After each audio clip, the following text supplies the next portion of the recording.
Okay, so you know how everyone's always asking, like, what's the real secret to building wealth? With all the noise out there, stock tips, crypto buzz, it's a lot. It really is, and that's exactly what we're diving into today. We're looking at Building Wealth, A Journey to Financial Freedom by Jessica Wakwoma. Right.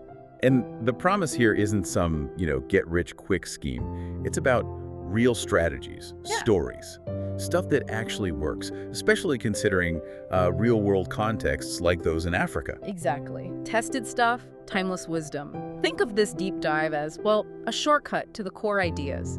We want you to get those big insights about money, about mindset, quickly, and really understand them. So first up, the book kind of shakes things up by talking about investment paths. He frames it as choices. Lazy, smart, or strategic. You choose. I like that approach. Me too. It makes it accessible. He kicks off with what he calls the easiest and laziest way.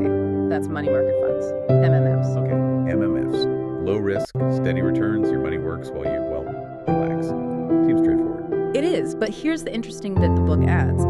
It's not just for being lazy.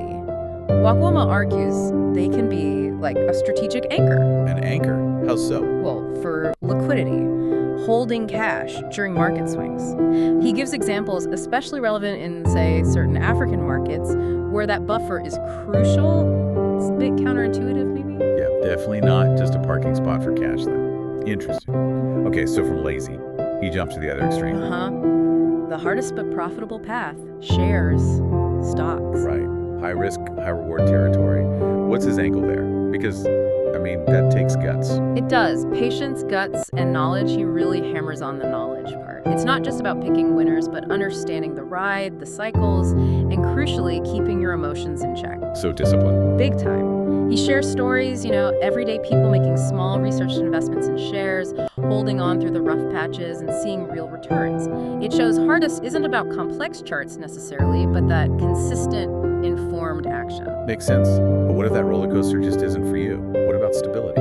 That's where government bonds come in. He calls them the sure and safest bet, solid, reliable. The classic safe haven. Pretty much, but again, he adds context, like how in some places they're a hedge against currency issues, or specific infrastructure bonds that offer stability and impact. It's for the long-term thinker, definitely. Okay, so we have MMFs, shares, bonds. A pretty standard menu. But then there's this fourth one. Yes. This is where it gets really interesting. He calls it the hardest and most lucrative route. Investing in yourself. What does that even mean in this context? Well, this is Wakwoma's core idea, I think. He's talking about your skills, your knowledge, your mindset, your human capital. That's the real asset. So not just financial assets. Exactly. Because unlike stocks or bonds, you appreciate with effort. Learning, adapting, resilience, financial discipline. That's the engine. That's what allows you to earn, save, and then invest wisely in those other paths. So that's why he says true wealth begins there. Precisely. It's foundational. Everything else builds on that. That really shifts the focus, doesn't it? Away from just the numbers on a spreadsheet. It leads right into the mindset part of the book. He mentions his own background, seeing financial struggles. Right, but also seeing transformations, people making bold, sometimes tough, but wise choices that changed everything. That personal experience seems key. And it leads to his core message. What was it? This book is not just about money, it's about mindset. He really drives that home. And he uses characters to show this, right?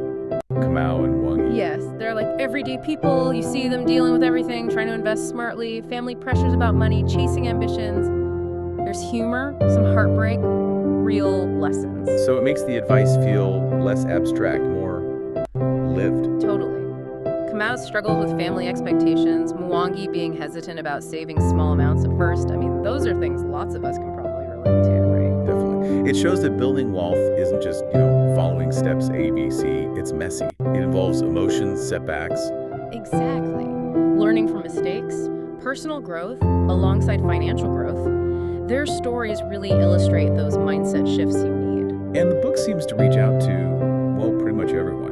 Whether you're just starting out. Fresh out of campus, yeah. Or maybe you're a hustler feeling burnt out. Tired of the grind, wanting something more sustainable. Or even just someone with a regular salary wondering where does it all go? Which is so common. Or even, a seasoned investor looking for a bit of clarity or a fresh perspective. Okay, let's unpack the key takeaways then. Yeah. What does the book promise you'll actually learn? Well, practical stuff, like how to create a financial plan that's simple but actually sticks.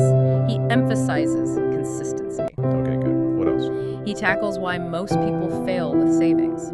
It's not just save more, but how. He gets into the psychology, the habits, like automating small amounts, practical fixes. Smart ways to invest, even if you don't have a lot of starting capital. Yep, breaking down those barriers. And also, crucially, how to protect the wealth you do build. Like insurance, trust funds, things people often put off. Exactly. He explains why people neglect them and how to integrate them properly. Plus, a big one, building passive income without getting ripped off. Oh, that's huge.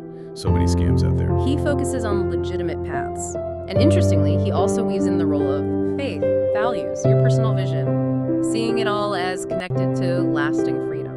So it goes beyond just the mechanics. It's about preservation ethics. Right. These aren't just theories, they're actionable strategies you can apply. He even looks at things like community finance practices, especially in African contexts, and how they can build wealth in ways Western models might miss. Wow.